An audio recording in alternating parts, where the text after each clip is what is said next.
परमेश्वर को धन्यवाद हो। प्रभु यीशु मसीह के नाम से आप सबको जय मसीह की। और एक बार परमेश्वर के अनुग्रह से परमेश्वर के वचन को लेकर आप सबके सामने YouTube के द्वारा आने के लिए परमेश्वर ने सहायता किया है। पिछली बार के जैसा इस बार भी मैं बोलूँगा, नोटबुक और बाइबल के साथ बैठें और बाइबल को, वचन को पढ़ते हुए वचन को सुने। परमेश्वर इन वचनों के द्वारा आप सबको आशीष करें। आइए वचन शुरू करने से पहले एक छोटा सा प्रार्थना करें। प्रभु परमेश्वर तेरा हम महिमा करते हैं। सामर्थ्य प्रभु जी, आज के दिन जो वचन आपने स्मरण कराया प्रभु, इन वचन के द्वारा आप सबको, सुनने वालों को आशीष कर, अनुग्रह कर, यीशु मसीह के नाम से मांगते हैं, आमीन। हालेलुया। परमेश्वर को धन्यवाद हो। आज 18 तारीख 5वां महीना 2020 रात के 1 बज रहा है और मैं परमेश्वर के वचन को लेकर आपके सामने उपस्थित हूँ। आइए और एक बार एक जाना पहचाना वचन को हम पढ़ें और उसको मनन करें। लूका रचित सुसमाचार उसका 12 अध्याय 32वां वचन को हम पढ़ें। मैं आपके सामने पढ़ूँगा। हे छोटे झुंड, मत डर, क्योंकि तुम्हारे पिता को ये भाया है कि तुम्हें राज्य दे। हालेलुया। ये यीशु मसीह कह रहा है, हे छोटे से झुंड, मत डर, क्योंकि पिता को, मतलब परमेश्वर को ये भाया है, ये अच्छा लगा है कि राज्य तुमको ही दे, छोटे झुंड को दे। हालेलुया। आज हम जितने भी छोटे छोटे झुंड बनाकर कलीसिया करते हैं, घरों के अंदर कलीसिया करते हैं, किराए पे लेकर कमरे के अंदर, छोटे छोटे कमरे के अंदर 10 जन, 12 जन, 15 जन, कोई 100, कोई 50, इस तरह से छोटे छोटे झुंड बनाकर चर्च करते हैं। वो हमेशा ज़्यादा लोगों को, जहाँ ज़्यादा भीड़ है उधर उनका ध्यान कभी कभी जाता है कि हमारे यहाँ तो कम लोग हैं, लेकिन फलाने चर्च में, उनके चर्च में, उनके सभा में बहुत ज़्यादा लोग हैं। वो कितना आश्चर्यकरम होता होगा, कितना अच्छा बढ़िया लोग आशीष पाते होंगे। लेकिन परमेश्वर का वायदा है, हे छोटे झुंड, परमेश्वर तुझे राज्य देगा। हालेलुया। परमेश्वर हमेशा भीड़ के प्रति ध्यान नहीं दिया है। बहुत अगर भीड़ आते हैं, परमेश्वर उनमें कुछ ना कुछ परीक्षाएं डाल के असली लोगों को अलग कर देते हैं, झुंड को अलग निकाल देते हैं। अगर आप उत्पत्ति का पुस्तक 14 अध्याय को पढ़ेंगे तो वहाँ लिखा है, 14 अध्याय उसका 14 वचन को पढ़ेंगे। मैं पहले 14 अध्याय को शुरू से थोड़ा सा बता दूंगा कि वहाँ पर 4 राजा मिलकर लूटपाट मचाने के लिए आए थे। उस समय सदोम में रहने वाले, सदोम अमोरा में लूत रहते थे और ये 4 राजा आकर जब उनको लूटने के लिए आए तो लूट कर जाते समय लूत को, उनके धन संपत्ति को, उनके स्त्रियों को, वो सबको लूट में लेकर चले गए। एक राजा के कितने सेना होते हैं हम अंदाज़ा कर सकते हैं, लेकिन यहाँ 4 राजा आए अपने सेना को लेकर, तो कितने सेना हो सकता है आप अंदाज़ा लगा सकते हैं। ये 4 राजा लूटपाट करके जब जा रहे थे, वो रास्ते में थे, उस समय किसी ने आकर अब्राहम को बताया कि ऐसे ऐसे बात है, सब कुछ लूट पे चले गए हैं, तेरा भतीजा लूत भी लूट पे चले गए हैं। तब अब्राहम ने क्या किया, मैं आपको उत्पत्ति का पुस्तक 14 अध्याय 14 वचन को मैं पढ़कर सुनाता हूँ।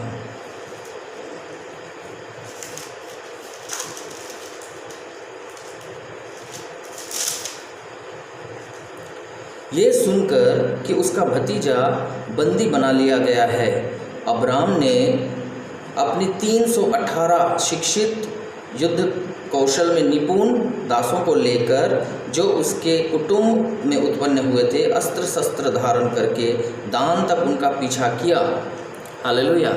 4 राजा के सेना के पीछे अब्राहम ने केवल 318 लोगों को चुना और उनका पीछा किया, अस्त्र शस्त्र लेकर आगे बढ़ेंगे, युद्ध किया और इनको हराकर इन सारे धन संपत्तियों को, लूत को, उनके धन को और सारे स्त्रियों को, सारे संपत्तियों को लूटकर वापस लेके आया। परमेश्वर एक बड़ी भीड़ के पीछे, सेना के पीछे केवल 318 लोगों को भेजा और एक जीत हासिल करवाया। हालेलुया। परमेश्वर झुंड को चाहता है, भीड़ को नहीं। भीड़ से बचे और झुंड में आए। हालेलुया। आप परमेश्वर का वचन न्यायों की पुस्तक में जाएं। न्यायों की पुस्तक उसका 7वां अध्याय में गीदोन के बारे में लिखा हुआ है। गीदोन मिद्यानों के विरोध में परमेश्वर ने लड़ने के लिए कहा। और मिद्यानों की संख्या कितनी थी? 7 का 12, न्यायों की पुस्तक 7 का 12 में आप लोग बाद में पढ़ लेना, लिखा है उनकी केवल ऊंट इतने थे, वो समुद्र के बालू के समान गिनने में असफल हो जाएंगे, गिनती के बाहर थे। तो ऊंट की गिनती इतना हो सकता है, तो सेना की गिनती कितने होंगे? इतने सेना। अब परमेश्वर ने कहा इनके विरुद्ध तुझे युद्ध करना है, और युद्ध करने के लिए जो तैयार है वो निकल पड़े। कितने लोग थे? 32,000। कितने कम? ऊंट की गिनती के बराबर, बालों के, समुद्र के बालों की गिनती के बराबर ऊंट। सेना का तो पता ही नहीं कितना होगा। उनके पीछे लड़ने जा रहा है कितना? 32,000। परमेश्वर ने कहा ये 32,000 ज़्यादा है। हालेलुया। ये 32,000 ज़्यादा है। परमेश्वर ने बोला गिदोन को प्रचार कर, जो डरपोक हैं वो पीछे चले जाएं। आप लोग बाइबल में से पढ़ लेना, न्यायों की पुस्तक 7वां अध्याय 3रा वचन लिखा है, जो डरपोक हैं वो चले जाएं। आप उस पर पढ़ेंगे, जैसे उन्होंने कहा जो डरपोक हैं वो चले जाएं, 22,000 पीछे लौट गया। 32,000 में से 22,000 हट गए। मौका मिल गया भाई, हम युद्ध में नहीं जाएंगे। गिदोन ने खुद बोला है जो डरपोक है पीछे हटो, हम तो हट गए, हम नहीं जाएंगे। 22,000 चले गए, 10,000 रह गया है। बालू, समुद्र के बालू के किनकों के समान लोगों से लड़ने के लिए 32,000 लाए थे। 32,000 से परमेश्वर ने कम करके 10,000 कर दिया। फिर परमेश्वर ने कहा 10,000 भी ज़्यादा है। परमेश्वर ने बोला आप उसी अध्याय में, न्यायों की पुस्तक 7वां अध्याय 6वां वचन में एक बार पढ़ कर देख लीजिएगा। आप लोग खुद ही वचन को निकाल के पढ़ना है। वहाँ पर लिखा है, परमेश्वर ने कहा जब उनको प्यास लगेगा वो नदी में जाएंगे पानी पीने, उनमें से जो लोग घुटने टेक कर पानी पिएंगे उनकी गिनती को अलग रखना। जो लोग हाथों से उठाकर चपड़ चपड़ करके पानी पिएंगे उनकी गिनती को अलग रखना। जब गिदोन ने देखा कि 7,000 लोगों ने 7,700 लोगों ने घुटना टेक कर पानी पिया और केवल 300 लोग ने हाथों में पानी उठाया और चपड़ चपड़ करके पानी को पिया। परमेश्वर ने कहा ये जो 300 लोग हैं ना, गिदोन ने सोचा होगा 300 लोगों को हटाने की बात कर रहा है और 7,700 लोगों को युद्ध में लेके जाएंगे।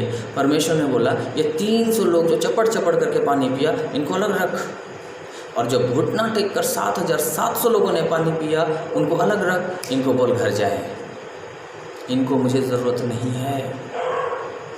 7,700 लोगों को भी घर में भेज दिया। रहा ओनली 300 पीपल, केवल 300 लोग।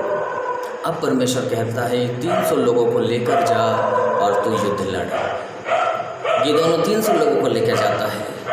300 लोगों को ले जाकर आप इसी पुस्तक में, न्यायों का पुस्तक 7 का 16वां वचन को पढ़कर देखिएगा। ये वचन मैं आपको पढ़कर सुनाऊंगा। उस 300 लोगों को भी इसने क्या किया। न्यायों की पुस्तक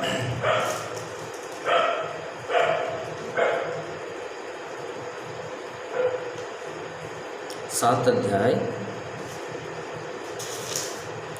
16 वचन। तब उसने उन 300 पुरुषों को 3 झुंड किए और एक एक पुरुष के हाथ में एक नरसिंगा और खाली घड़ा दे दिया। घड़ों के भीतर एक मसाल थी।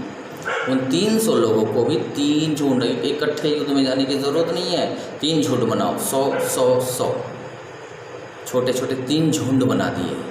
कहाँ 32,000 थे। परमेश्वर ने कहा नहीं चलेगा। 10,000 भी परमेश्वर ने कहा नहीं चलेगा। ओनली 300 में भी गिदोन के अंदर इतना विश्वास आ गया। 300 में भी मैं डिवाइड करके 3 झुंड बनाऊंगा। 300 करके 300 100 3 जगह पे उन्होंने क्या किया, डिवाइड किया। डिवाइड करने के बाद युद्ध में भेज दिया। वचन कहता है युद्ध जीत कर गिदोन घर आया। हालेलुया। परमेश्वर कहता है भीड़ से बचो। हालेलुया। आपको पता है निर्गमन की पुस्तक में परमेश्वर ने इज़राइलियों को मिस्र के गुलाम से लेकर आया, और आप सबको पता है निर्गमन उसका 12 अध्याय में फसह का पहला पर्व मना गया, मेमना बलि हुआ, उनका लहू चौखट पे लगाया गया, उनका मांस घर के भीतर खाया गया। उसके बाद हड़बड़ी में उनको वहाँ से निकाला गया। लिखा है सारे इजरायली लोग वहाँ से निकल पड़े। तो मैं आपसे इस टाइम एक सवाल पूछ रहा हूँ, आपसे एक सवाल मैं पूछ रहा हूँ, क्या मिस्र के वहाँ से इजरायली लोग जब निकले थे तो केवल इजरायली लोग ही निकले थे या इसके साथ और लोग भी निकले थे? बहुत बार हम सब बाइबल पढ़ते हैं, लेकिन कई बात हमारे दिमाग में से छूट जाता है। हालेलुया। आइए हम वचन में से देखें, जब इजरायली लोग निकले तब इजरायली के साथ और कोई निकले थे या नहीं निकले थे? आइए हम निर्गमन की पुस्तक उसका 12 अध्याय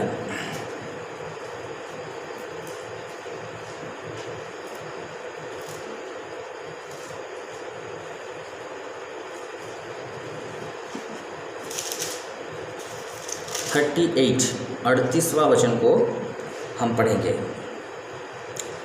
37 से, मैं 37 से पढ़ रहा हूँ, 37 से। तब इजरायली रामसेस से कूच करके सुक्कोत को चले, और बाल बच्चों को छोड़ वे 6 लाख पैदल चलने वाले पुरुष थे। 6 लाख लोग इजराइल में से निकले, लेकिन इसके साथ और कौन लोग थे? उनके साथ मिली जुली हुई एक भीड़ भी गई। हालेलुया। इजरायली निकले और उनके साथ मिली जुली एक भीड़। मिली जुली भीड़ का मतलब क्या? ये इजरायली तो नहीं थे, मिस्र में कोई और जाति थे, अन्य जाति थे, मिस्र में रहते थे, लेकिन इजरायलियों के साथ रहकर इजरायलियों जैसा स्वभाव इन्होंने अपना लिया था। इजरायलियों जैसा ये गीत गाते होंगे, इजरायलियों जैसा ये संगति करते होंगे, इजरायलियों के जैसा ये बोलते होंगे, इजरायलियों का भाषा इन लोगों ने सीख लिया होगा। मिला जुला देख के लगेगा नहीं कि इजराइल नहीं है, देख के लगता है ये सेम टू सेम इजरायली है। मिली जुली हुई भीड़ उनके साथ निकल पड़े। परमेश्वर ने इजरायलियों को अलग करने के लिए कहा था, लेकिन साथ में एक मिली जुली भीड़, ये शैतान की योजना है, आप जान लीजिए। हालेलुया। जब परमेश्वर आपको एक कलीसिया देता है, एक झुंड देता है, उस झुंड में अच्छे लोगों के साथ एक मिली जुली भीड़ को भी शैतान बड़ी चालाकी से रख देता है। वो आपके साथ गीत गाएंगे, वो आपके साथ वचन पढ़ेंगे, वो आपके साथ प्रार्थना करेंगे, वो आपके साथ उपवास करेंगे, वो आपके घर में आकर कीर्तन गाएंगे, वो आपके साथ सुसमाचार प्रचार भी करेंगे। लेकिन एक समय ऐसे आएगा कि आपको बाइबल के विरुद्ध में, यीशु मसीह के विरुद्ध में, परमेश्वर के दासों के विरुद्ध में उभारना भी शुरू कर देगा। हालेलुया। ये मिली जुली भीड़ चलते गए, जंगल की दुखों में उन्होंने साथ दिया, पैदल चलते हुए मिली जुली हुई भीड़ साथ दिया, लेकिन हमेशा तक साथ नहीं देगा।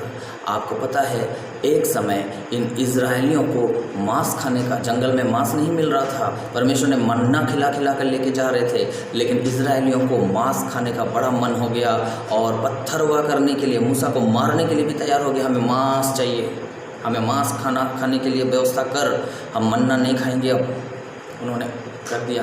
अब गिनती का पुस्तक को निकाल के मैं आप लोगों के सामने पढ़ूंगा। गिनती उसका 11 अध्याय 5वां वचन।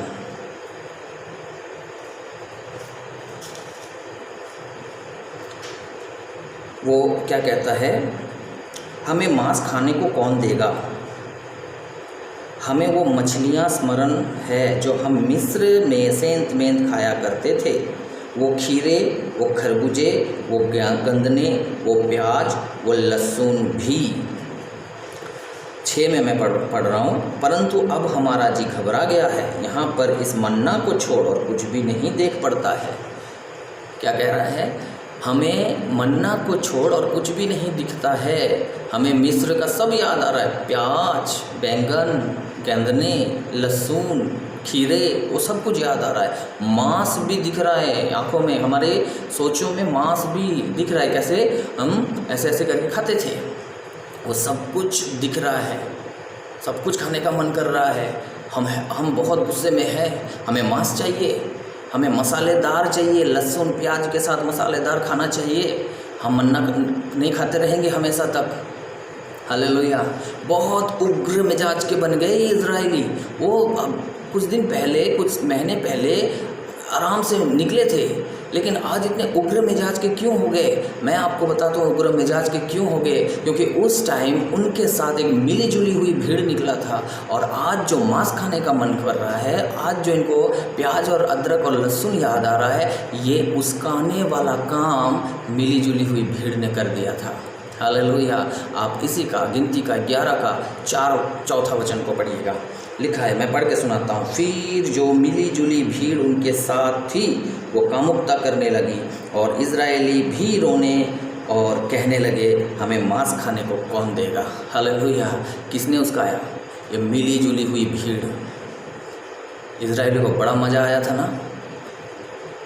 हमारे साथ देखो, हमने भी अपना, तो हम प्रभु के मार्ग में चल रहे हैं, हम अपने साथ और भी लोगों को प्रभु के मार्ग में लेकर चला रहे हैं। हमारा एक झुंड था, लेकिन हमने भीड़ में परिवर्तित किया है।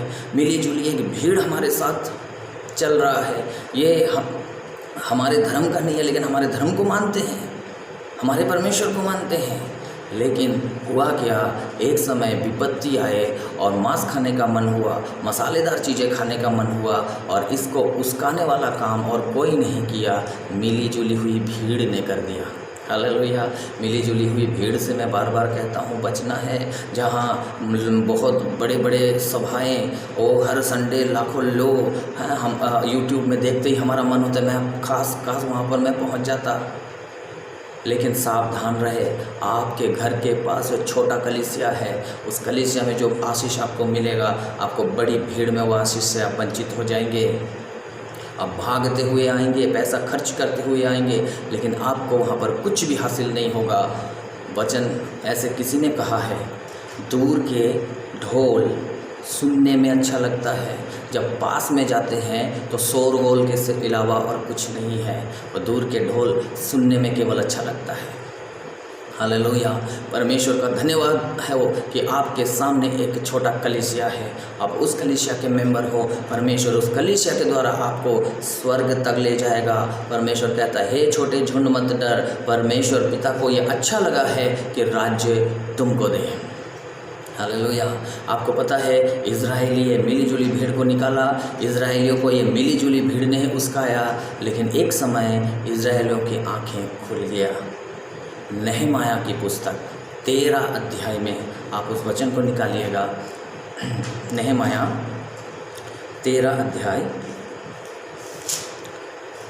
मैं थोड़ा सा आपको पढ़ के सुनाऊंगा पहली से। उसी दिन मूसा की पुस्तक लोगों को पढ़कर सुनाई गई, और उसमें ये लिखा हुआ मिला कि कोई अम्मोनी और मोआबी परमेश्वर की सभा में कभी नहीं आने पाएगा, क्योंकि उनको अन्य जल लेकर इजरायलियों से भेंट नहीं की, और बिलाम को उन्होंने साप देने के लिए दक्षिणा देकर बुलवाया था, तो भी परमेश्वर ने उनके साप को आशीषों में बदल दिया। लिखा है, अम्मोनी और मोआबी को तुम कभी भी अपने साथ नहीं रखना, सभा में आने मत देना। तब सुनने वालों ने क्या किया? तीसरा वचन में पढ़ता हूँ, ये व्यवस्था सुनकर उन्होंने इजरायलियों से मिली जुली भीड़ को अलग कर दिया। हालेलुया।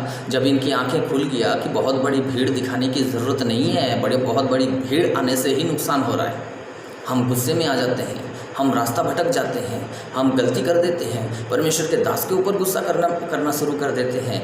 तब जब समझ में आया, तब ये इजरायलियों ने क्या किया? मिली जुली भीड़ को अपने से अलग कर दिया। आज हमें सोचना चाहिए, भीड़ देख के, बहुत ज़्यादा लोग देख के, बहुत बड़ी बड़ी भाषण सुन के हम सोचते हैं वहाँ चले जाएंगे तो हमारा सारा समस्या का समाधान हो जाएगा। लेकिन भीड़ में हमें कुछ भी हासिल नहीं होगा। हालेलुया। आपको पता है यीशु मसीह ने 5000 चेलों को खाना खिलाया था, 5000 लोगों को खाना खिलाया था। यूहन्ना रचित सुसमाचार उसका 6वां अध्याय में 5000 लोगों को खाना खिलाया। और 5000 लोगों को खाना खिलाने के बाद यीशु ने अपने चेलों को बोला नाव में बैठो और कफरनहूम में चले जाओ। और यीशु अकेले पहाड़ पर चले गए। चेले खाकर तृप्त होकर आराम कर रहे होंगे। जब सुबह उठा उससे पहले यीशु मसीह नदी के झील के ऊपर चलते हुए चेलों के पास तक पहुंच चुके थे। जब सुबह हुआ, दूसरे दिन का सुबह, तब ये लोग उठे और यीशु नहीं मिला। ये बहुत घबरा गए, हमें यीशु चाहिए।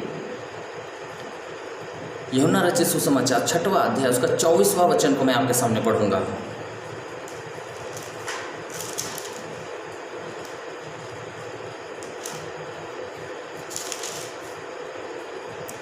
इसलिए जब भीड़ ने देखा कि यहाँ ना यीशु है ना उसके चेले, तो वे भी नाव पर चढ़ के यीशु को ढूंढते हुए कफरनहूम पहुँचे। जब कल के दिन 5000 लोगों को यीशु ने खाना खिलाया, ये भीड़ रेस्ट करने के क्या लग गए, यीशु वहाँ से गायब हो गए। दूसरे दिन यीशु को ढूंढने के लिए देखा तो यीशु है ही नहीं, यीशु के चेले भी नहीं हैं, क्या करें। तब उन्होंने और नाव पर बैठकर दूसरे नाव पर बैठकर यीशु को ढूंढने निकल पड़े। ये लोग यीशु को क्यों ढूंढ रहे हैं? क्या यीशु अंधों को आंखें देता है, बहरों को कान देता है, गूंगों को बोली दे देता है, लंगड़ों को चलने की शक्ति दे देता है, दुष्ट आत्माएं निकाल देते हैं, मुर्दों को जीवित कर देते हैं? ये आश्चर्य कर्म यीशु कर सकता है, यीशु जीवनों को बदल सकता है। क्या इसलिए ये भीड़ यीशु को ढूंढ रहा है? आप क्या समझते हैं? यीशु को ये भीड़ क्यों ढूंढ रहा है? जब ये भीड़ नाव पर जाकर यीशु के पास पहुंच गए, कितना भोला, फिर से जाकर भोले के समान जाकर ऐसे करके जाके बैठ के वो भक्ति के साथ यीशु मसीह को पूछ रहा है, यीशु जी आप कब आ गए हमें छोड़ के? हम तो बड़े भक्त हैं आपके, कितना ध्यान से सुनते हैं, लेकिन आप क्यों आ गए हमें छोड़ के? अब मैं वचन को पढ़ता हूँ। यूहन्ना रचित सुसमाचार 6वां अध्याय उसका 25 और 26। झील के पार जब वे उससे मिले तो कहा, हे रब्बी तू यहाँ कब आया? हालेलुया। उन्होंने सोचा यीशु मसीह हमारे चालाकी को समझ नहीं पाएंगे, लेकिन यीशु मसीह ने क्या जवाब दिया? यीशु ने उन्हें उत्तर दिया, मैं तुमसे सच सच कहता हूँ, तुम मुझे इसलिए नहीं ढूंढते कि तुमने आश्चर्य कर्म देखा, परंतु इसलिए कि तुमने रोटियां खाकर तृप्त हुए थे। हालेलुया। कितना भी चालाकी कर ले, यीशु ने उनको साफ साफ बता दिया, इसलिए नहीं ढूंढते हो कि मैं जीवन बदल सकता हूँ, इसलिए नहीं ढूंढते हो कि मैं अंधों को आंखें दे सकता हूँ, इसलिए नहीं ढूंढते हो कि मैं दुष्ट आत्मा निकाल सकता हूँ, इसलिए तुम मुझे ढूंढ रहे हो क्योंकि मैंने तुमको 5 रोटी से 5000 लोगों को खिला दिया था। यीशु ने उनके चालाकी को समझ गए थे। वो आपस में 5000 लोग जो खाना खाए थे, आपस में ज़रूर सलाह किया होगा, ये आदमी को छोड़ना मत, यीशु मसीह का पीछा छोड़ना मत, ये 5 रोटी से 5000 को खिलाता है। देखो एक बच्चा 5000 रोटी लाए थे, 5000 लोगों को खिला दिया। कल भी हम ऐसा करेंगे, तुम अपने घर से 5 रोटी लाना और यीशु को देना, यीशु हम सबको खिलाएगा। आज मैं दे दूंगा, परसों और कोई दे देगा। इस तरह हमारी ज़िंदगी आराम से कट सकता है। 5-5 रोटी 5-5 हज़ार लोग खाते रहेंगे और हम इसी तरह ज़िंदगी को बिताते रहेंगे। यीशु ने उनके चालाकी को समझ गया था कि तुम मुझे यूँ नहीं ढूंढ रहे हो, भीड़ के भीड़ मेरे पीछे पड़े हो, भीड़ के भीड़ मुझे ढूंढ रहे हो, भीड़ के भीड़ मेरे पीछे पीछे चल रहे हो, लेकिन तुम्हारा चलने का रीज़न मुझे पता है, तुमने केवल रोटी खाया था इसलिए मेरे पीछे चल रहे हो। हालेलुया। इतना ही नहीं, अब यीशु असली मकसद पर आता है। वहाँ पर यीशु ने वचन सुनाना शुरू करता है, वचन सुनाते रहता है, वचन जो गहराई वचन है वो उन लोगों को कहना शुरू कर देता है। और इसी अध्याय में जब वचन उनको सुनने में बहुत कड़वी लग रहा है, ओ अभी अभी रोटी खाया तो अच्छी लग रहा था, लेकिन वचन उनको अच्छा नहीं लग रहा है। आप 6वां अध्याय, यूहन्ना 6वां अध्याय 60वां वचन को, यूहन्ना 6 का 60 वचन को मैं आपके सामने पढ़ता हूँ। उसके चेलों में से बहुतों ने ये सुनकर कहा, ये कठोर बात है, इसे कौन सुन सकता है। जब रोटी मिला था बड़े अच्छे लग रहे थे, अब वचन मिल रहा है तो बोल रहा है कि यह कठोर बात है, इसको सुनना हमारे बस की नहीं है। लेकिन यीशु ने बोलना बंद नहीं किया। थोड़ी देर बाद 60 में उन्होंने कहा बड़ी कठोर बात है। 66 में क्या लिखा है, 66 में, 6 का 66 में, इस पर उसके चेलों में से बहुत से उल्टे चले गए और बाद में कभी उसके साथ नहीं चले, यीशु मसीह के साथ नहीं चले। क्यों? यीशु मसीह डायलॉग भी बहुत देता है, बहुत कठोर बातें बोलते हैं, बहुत कड़वा बातें बोलते हैं। जब तक रोटी खिला रहे थे तब तक तो ठीक है, लेकिन इनकी बातें अच्छी नहीं हैं, बहुत कठोर कठोर वचन सुनाते हैं। इसलिए जो सह नहीं सका वो खिसक गए। भीड़ तो बहुत आए थे, लेकिन खरा वचन जब पड़ा ना तो खिसकने लगे। हालेलुया। आपको पता है 5000 लोगों में से कितने लोग रह गए थे? सारे के सारे खिसक गए थे, केवल 12 चेले रह गए थे। यीशु मसीह ने 12 चेलों को भी सवाल पूछा। अगला वचन, तब यीशु ने 12 से कहा, क्या तुम भी चले जाना चाहते हो? हालेलुया। तुम भी चले जाना चाहते हो? ये सिमोन ने कहा, हम कहीं नहीं जाएंगे, अनंत जीवन की बातें तो आपके पास है। हालेलुया। मैं आपसे कहता हूँ, झुंड के झुंड आने दो और भीड़ के भीड़ आने दो, लेकिन समय पर वो सारे भीड़ खिसकते रहेंगे। यीशु मसीह भीड़ को झुंड में बदलना जानते हैं। भीड़ में 1000 होंगे, लेकिन उसमें विश्वास योग्य लोग जितने होंगे प्रभु उसको अलग कर देगा। हालेलुया। हमारे चर्च के एक विश्वासी बहन को एक बार एक दूसरे चर्च के विश्वासी बहन ने कहा, अरे तुम वहाँ पर चर्च में जाते हो, अरे वो पास्टर तो किराए पे के कमरा लेकर चर्च करते हैं, तुम उनके पास जाते हो। मेरे साथ एक दिन चलना, मैं दिल्ली में जाता हूँ, वहाँ एक पास्टर के पास जाता हूँ, उनका चर्च देखना। तुम चर्च देख के ही तुमको मन में खुश हो जाएगा, इतना बड़ा चर्च, और उस चर्च में बहुत लोग आते हैं, उस चर्च में तुम चलकर देखना। वो बहन जिन्होंने हमारे चर्च के कलीसिया के बहन को उस्काया, वो खुद साल में एक बार चर्च में जाती है। हालेलुया। परमेश्वर बड़े बड़े भवन, बड़े बड़े कलीसिया, सुंदर सजा हुआ कलीसिया नहीं, वो छोटे छोटे कलीसिया, छोटे छोटे झुंड। मैंने ऐसे बहुत सारे कलीसियाएँ देखा है। फैसिलिटी को देखकर वो आते हैं। एक कलीसिया में हमारे जान पहचान के पास्टर हैं, उनके कलीसिया में ठंड के टाइम पे पास्टर जी फ़ोन करते हैं, आप कब आओगे? कलीसिया का चर्च का टाइम हो गया, कब? पास्टर जी आज माफ़ कर देना, आज ना बहुत सारे काम मिल गया था, आज बहुत सारे काम रह गए थे, आज ना मुझे बुखार सा लग रहा है, आज मेरे बच्चे की तबीयत ठीक नहीं है। ऐसे बहाना करके चद्दर ओढ़ के सोए रहते हैं। वो गर्मी में आते हैं, गर्मी के मौसम में आते हैं, और गर्मी के मौसम में उस चर्च में जगह नहीं होता है। पता है क्यों? क्योंकि गर्मी के मौसम में उस कलीसिया में, उस चर्च में ना AC लगा हुआ है। घर में तो गर्मी लगता है ना, चलो चर्च में चले जाते हैं, वहाँ 1 घंटा कम से कम, 2 घंटा कम से कम बैठकर AC में तो हवा में तो बैठेंगे।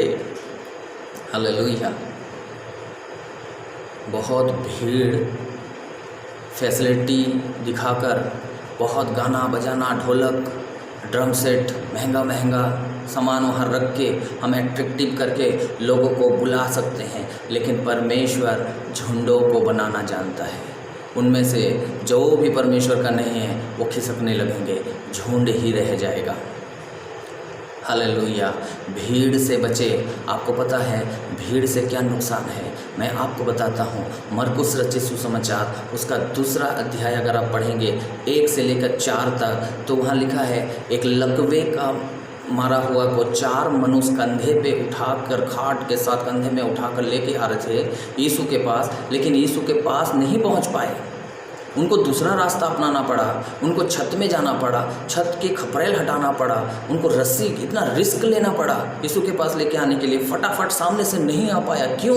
क्योंकि भीड़ के कारण, ये भीड़ ही रुकावट डाल रहे थे यीशु के पास आने के लिए। आप वचन को पढ़कर देख लीजिएगा, मरकुस रचित सुसमाचार 2 अध्याय 1 से लेकर 4 तक। भीड़ के कारण यीशु के पास नहीं आ पाए। बहुत से लोग आज चर्च में आते हैं, बहुत सारे लोग आज चर्च में जाते हैं, लेकिन चर्च में क्या हुआ नहीं हुआ कुछ नहीं पता है। चर्च में क्या क्या सजा हुआ है उनको पता होता है। एक बार मुझे किसी ने फ़ोन करके बोला कि आज हमारे चर्च में बहुत अच्छा खाना खिलाया। उस चर्च में हर संडे को खाना खिलाते हैं। हालेलुया, हर संडे खाना खिलाते हैं, हर संडे लोग बहुत आते हैं। और उस दिन फ़ोन करके बोला आज हमारे चर्च में बहुत अच्छा खाना खिलाया। मैंने कुछ जवाब नहीं दिया। 2-3 दिन के बाद फिर फ़ोन किया, फ़ोन करके बोला उस दिन जो खाना खिलाए थे ना बहुत स्वादिष्ट थे। मैंने बोला क्या खिलाए थे? तो उन्होंने बोला पुलाव बनाए थे, 3 प्रकार के सब्जी बनाए थे, एक सूखा सब्जी, एक तरी वाला सब्जी, एक चटनी, बहुत स्वादिष्ट बनाए थे। तीसरे दिन जब मुझे बोला, मैंने कहा आपको तो बहुत याद रहता है, तो उस दिन आपको वचन कौन सा सुनाया था? बोला सोचते हैं, लेकिन सोचते ही रह गया, उनको वचन याद ही नहीं है। हालेलुया। कुछ लोग केवल चर्च में जाते हैं माहौल देखने,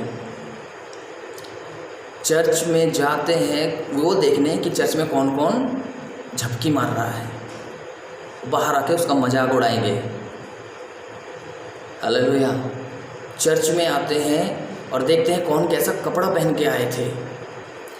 ये सब देखने के लिए चर्च में जाते हैं, लेकिन उनको पूछ के देखिए वचन क्या हुआ, उनको कुछ भी नहीं मालूम। हालेलुया। हमें भीड़ के पीछे चलने की ज़रूरत नहीं है, भीड़ को खुश करने की ज़रूरत नहीं है। भीड़ के कारण यीशु तक नहीं पहुंच पाएंगे। भीड़ के कारण बस माहौल देख के ही आ जाएंगे। कैसे कैसे लोग आते हैं, कैसे कैसे लोग सोते रहते हैं, कैसे कैसे लोग कपड़े पहनते हैं, कैसे कैसे लोग बोलते हैं। इनको तो गवाही बोलना भी नहीं आता, इसको तो प्रार्थना करना भी नहीं आता। ये सब देख के आप घर आ जाओगे। भीड़ के कारण यीशु तक पहुंच नहीं पाओगे। हालेलुया। अगर आप लूका रचित सुसमाचार उसका 8वां अध्याय 19वां वचन को पढ़ेंगे, यीशु के माता पिता भी आए थे यीशु से मिलने, लेकिन भीड़ के कारण यीशु तक पहुंच ही नहीं पाया, भेंट ही नहीं हुआ। हालेलुया। लोग तो दूर की बात है, उसके माँ और भाई आए, वो भी यीशु से मिल नहीं पाए। रुकावट किसने डाल दिया? रुकावट डाला भीड़ ने। हालेलुया। भीड़ के कारण अगर आप एक सच्चा मसीह है, सच्चा विश्वासी है, भीड़ आपको डगमगा सकता है। यीशु को पकड़कर लोगों ने पिलातुस के पास लेके आया कि पिलातुस उसको सजा देगा। पिलातुस की पत्नी ने बोला खबरदार, मैंने सपना में देखा था, ये निर्दोष है, इसके ऊपर हाथ मत उठाना। लेकिन भीड़ ने इतना पीछा किया।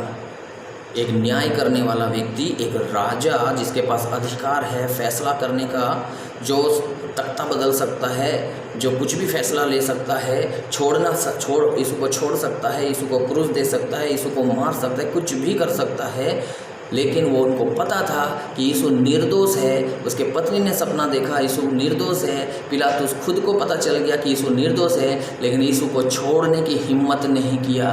क्यों हिम्मत नहीं किया? क्योंकि सामने जो जमा हुए लोग वो बहुत ज़्यादा थे, वो बहुत भीड़ के भीड़ आए थे। और इसलिए एक न्याय करने वाला व्यक्ति, फैसला करने वाला व्यक्ति सही फैसला नहीं कर पाया, वो केवल भीड़ को खुश करने के लिए सोचा।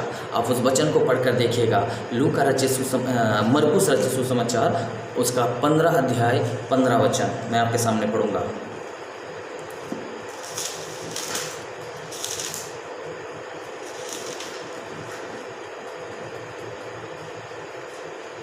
तब पिलातुस ने भीड़ को प्रसन्न करने की इच्छा से बरअब्बा को उनके लिए छोड़ दिया, यीशु को कोड़े लगवाकर सौंप दिया कि क्रूस पर चढ़ाए। जिनको छोड़ना चाहिए था उसको क्रूस पर चढ़ाया, जिसको क्रूस पर चढ़ाना चाहिए था उसको छोड़ दिया गया, जिसको प्रणाम करना चाहिए था उसको कोड़े लगवा दिया और भीड़ के हाथ में ही सौंप दिया कि क्रूस पे चढ़ाया जाए। क्यों? क्योंकि उसको भीड़ को खुश करना था। हालेलुया। बड़े झुंड में जाए, बड़े भीड़ों में जाए, लेकिन आपको पता लगेगा जो प्रचार करने वाले व्यक्ति हैं परमेश्वर की ओर से प्रचार नहीं कर रहा है, वो भीड़ को खुश करने के लिए प्रचार कर रहा है, वो भीड़ को खुश करने के लिए भविष्यवाणियाँ कर रहा है, भीड़ को तृप्त करने के लिए भीड़ किस किस शब्दों से खुश होगा, ऐसे ऐसी बातों को करके वो भीड़ को केवल खुश करने की कोशिश कर रहा है। आप भीड़ से बचे, छोटे झुंड जो कलीसिया आपको परमेश्वर आपके घर के सामने दिया है, आप वो कलीसिया के द्वारा बड़ी आशीष को पाएंगे। बाइबल के नया नियम में ऐसे बड़े भवन के बारे में, बड़े बड़े आराधनालय के बारे में बहुत कम जगह पे लिखा है, लेकिन बहुत ज़्यादा जगह घर की कलीसिया के बारे में लिखा है। अभी इतना समय नहीं है, मैं बहुत शॉर्ट में आपको बताता हूँ। रोमियो उसका 16 अध्याय उसका 5वां वचन और पहला कुरिन्थियों 16 अध्याय 19वां वचन पे लिखा है, अगबिल्ला प्रिस्किल्ला इन दोनों पति पत्नी के घर की कलीसिया के बारे में। अगर आप कुलुसियों उसका 4:15 पढ़ेंगे, उस पर लिखा है नुम्फास की घर की कलीसिया। अगर आप फिलेमोन की पत्री 1 अध्याय 2 वचन पढ़ेंगे, लिखा है फिलेमोन की घर की कलीसिया। हमेशा घर की कलीसिया के ऊपर बाइबल जोर देता है। आपके बगल में जो घर की कलीसिया है, जो घर में रेंट में चला रहे, वो उसके पास भवन नहीं है, उसके पास ज़मीन नहीं है, कोई फ़र्क नहीं पड़ता। छोटे झुंड को परमेश्वर आशीष करता है। हालेलुया। जब प्रेरित लोग थे, पतरस लोग थे, क्या वो लोग गरीब थे? उनके पास पैसे नहीं थे? प्रेरितों के काम 4 अध्याय, मैं आपको उस वचन को पढ़ा के मैं जल्दी से ख़त्म करूँगा, समय बहुत हो रहा है। प्रेरितों के काम 4 अध्याय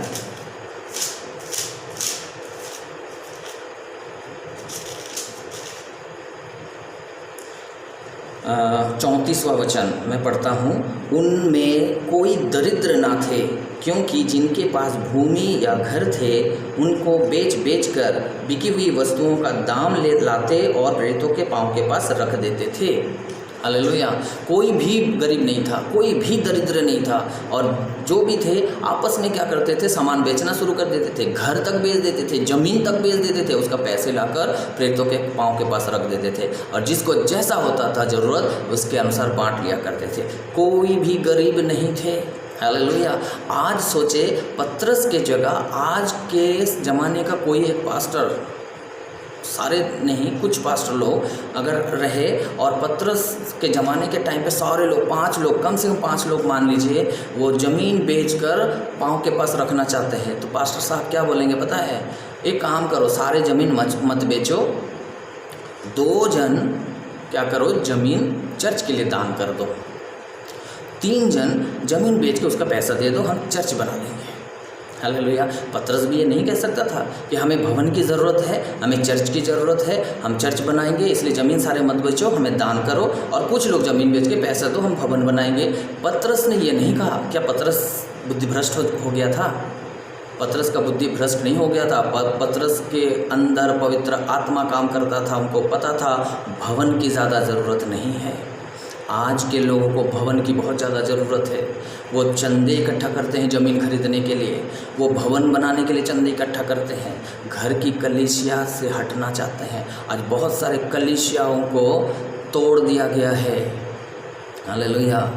लोग रो रहे, क्यों तोड़ दिया? मैं कहता हूँ क्यों रो रहे हो? उस जो 100 लोग, 200 लोग, 300 लोग उस चर्च में थे, उनको घर की कलीसिया में परिवर्तित कर दो, छोटे छोटे झुंडों में परिवर्तित कर दो। परमेश्वर ऐसे कलीसिया को बड़ी आशीषों से आशीष करता है। मैं फिर से कहता हूँ, हे छोटे से झुंड, मत डर, क्योंकि पिता को ये भाया है कि तुमको राज्य दे। परमेश्वर इन वचनों के द्वारा आप सबको आशीष करे। आप सबको जय मसीह की।